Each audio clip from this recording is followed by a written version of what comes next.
The Chateau de Chaumont sat in the remote French department of Creuse, its blackened stone walls completely open to the sky.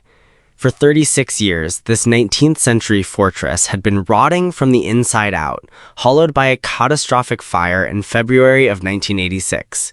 Pigeons roosted where crystal chandeliers once hung. Entire oak floors had collapsed into a tangled, rotting heap of ash and ivy. When a former Hampshire chef named Dan Preston bought the property for €60,000 in 2022, local observers assumed he had made a colossal mistake. He was an Englishman living in a Mongolian yurt with a small generator and no running water, facing down a mountain of charred rubble. He had no major financial backing, no massive construction crew, and the heavy burden of a recent, highly publicized separation from his partner. But Dan possessed a secret weapon forged long before he ever picked up a trowel or mixed a single batch of lime mortar. He knew what it meant to survive the relentless, bruising exhaustion of a professional kitchen. He didn't just want to build a house. He wanted to unearth a sanctuary that once kept 150 Jewish children hidden from the Nazis. The story of Dan Preston and the Chateau de Chaumont is not just a tale of architectural resurrection. It is a masterclass in raw, unpretentious grit. Dan Preston was never supposed to be an internet phenomenon. He grew up in Hampshire, England, a kinesthetic learner who absorbed the world through his hands. He spent countless hours as a child working alongside his relatives, tackling everyday repairs. That blue-collar, hands-on philosophy eventually pushed him into the demanding, high-pressure world of British hospitality. As a professional chef, he learned to break down impossible tasks into a series of manageable, bite-sized daily goals. Professional kitchens strip away your ego. They demand absolute focus, perfect timing, and the ability to operate under immense pressure without panicking. You don't look at the mountain of tickets pouring out of the printer and freeze. You look at the ticket in front of you. You plate the dish. You move to the next. When Dan left the United Kingdom and relocated to France with his then partner Annalise and their 2 young boys, he was searching for a slower pace of life. He sought refuge in long walks, the stillness of nature, and the grounding predictability of simple routines. He secured a job as a gardener and groundskeeper at the Chateau de Chaumont.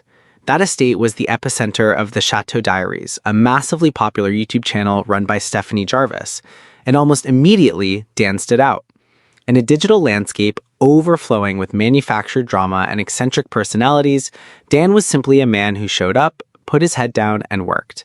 Whether he was taming acres of overgrown grass, rebuilding broken gates, or quietly setting the stage for a grand event, he became the steady, reliable anchor of the estate. Viewers didn't just appreciate his dry wit, they respected his utter lack of pretension. He wasn't performing, he was doing a job. That quiet competence earned him a fiercely loyal following. He launched his own channel, Escape to Rural France, initially documenting his side projects and life in the French countryside. But life has a way of upending our most carefully laid plans. Dan and Annalise separated. In the hyper-connected, gossip-fueled ecosystem of YouTube, a breakup is usually prime real estate for clickbait. Creators often monetize their deepest personal struggles, airing grievances for views. Dan took the opposite approach. He drew a firm, uncrossable boundary around the nuances of their split. He handled the separation with a rare stoic grace, prioritizing their children and their mutual respect over generating internet traffic. The deeper, nuanced reasons for the split remained exactly where they belonged, in private. Following the separation, one might have expected Dan to step back, to rest, or to seek out an easier path. Instead, his focus sharpened to a razor's edge. He doubled down. He decided to pour everything he had, physically and financially, into a monumental undertaking. He purchased the Chateau de Chaumont. Located in Mainz, straddling the municipalities of La Serre-Boussière-Vieille in the Nouvelle-Aquitaine region, the building was a colossal ruin. Built in 1886 for the opera singer Eugénie Bardet, it had once been a jewel of the countryside.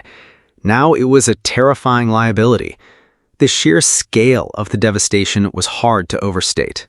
It wasn't just a fixer-upper, it was a structural nightmare, Dan didn't rent a comfortable apartment in a nearby village while he worked. He pitched a yurt on the property. He lived off-grid through freezing winters, waking up every single morning to face tons of rubble. For months, the work was entirely invisible.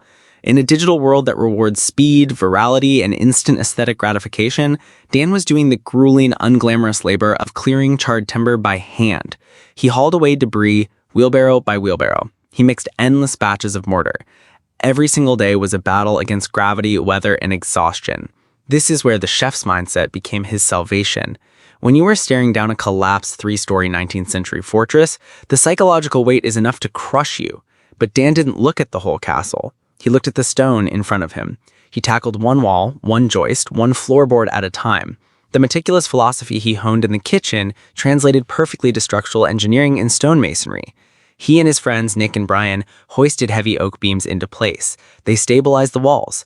By April 2023, he had completed the first newly constructed internal floor. He wasn't chasing a viral moment, he was building something tangible. Audiences starved for genuine reality flocked to his channel. Millions of people found themselves deeply comforted by watching someone perform solitary, heavy manual labor in the quiet French countryside. It was a grounding experience, an antidote to the chaotic noise of modern life. But as Dan dug deeper into the history of his ruined fortress, the project transformed from a massive physical challenge into a profound moral imperative. The Chateau de Chaumont was not just an old building. It was hallowed ground. In 1939, the property was rented by the French Jewish organization Œuvre de Secours aux Enfants, or OZE. During the darkest days of World War II, as the Nazi occupation swept across Europe, the chateau became a sanctuary. Over 150 Jewish children were hidden within its walls at any given time. The children had been separated from their parents, many of whom would perish in the camps. For them, this remote fortress surrounded by 50 acres of ancient forest was a world apart from the horrors of the Holocaust. They played by the pond. They went to school. Fanny Ben Ami, a memoirist who sheltered there before embarking on a daring escape, later recalled that by day they laughed, but by night they cried. Concert promoter Bill Graham, who would later shape the American music industry, spent part of his childhood hiding in these very rooms. And a 5-year-old boy named Judka Herbstu, who would grow up to become the famous French comedian Popek, was left on the steps of the chateau by a mother he would never see again. She died at Auschwitz, but her final, desperate act gave her son the gift of life. The local villagers of Mentz knew the children were there. For years, they kept the secret. Teachers, farmers, and shopkeepers maintained a wall of silence, protecting the vulnerable refugees from the Vichy authorities.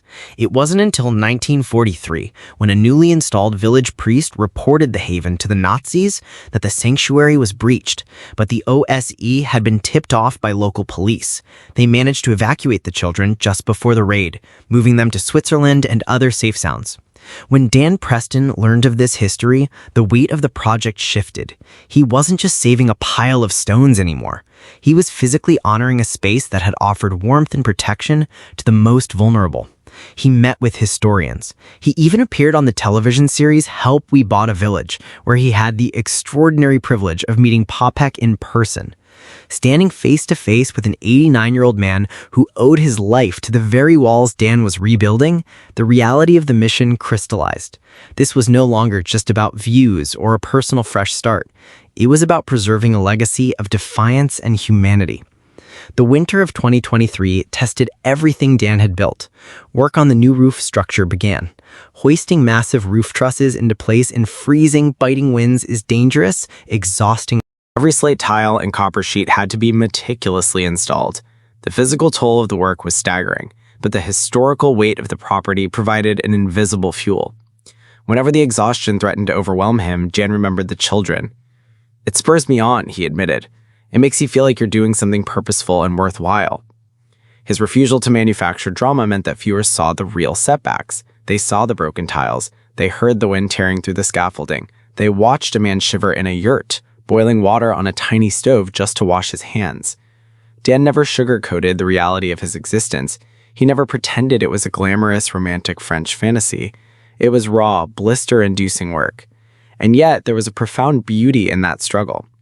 The contrast between his harsh living conditions and the monumental elegance of the roof he was slowly piecing together resonated on a primal level with his audience. By the spring of 2025, the principal roof frame was finished. The silhouette of the Chateau de Chaumont once again pierced the sky, a testament to what one human being can accomplish with enough stubborn persistence. Dan's vision extended beyond merely living in the structure. He wanted to ensure the chateau served a purpose greater than himself, honoring its past. He planned to use portions of the massive estate as a residential camp for disadvantaged youth, a fitting tribute to the property's legacy as a sanctuary for children in need. We look at Dan's life and it naturally forces a mirror onto our own. In our hyper-connected, fast-paced digital world, how many of us are willing to endure absolute discomfort for a higher purpose? Dan challenges us to identify our own yurt, that goal held so highly that we would willingly sacrifice our daily comforts to achieve it.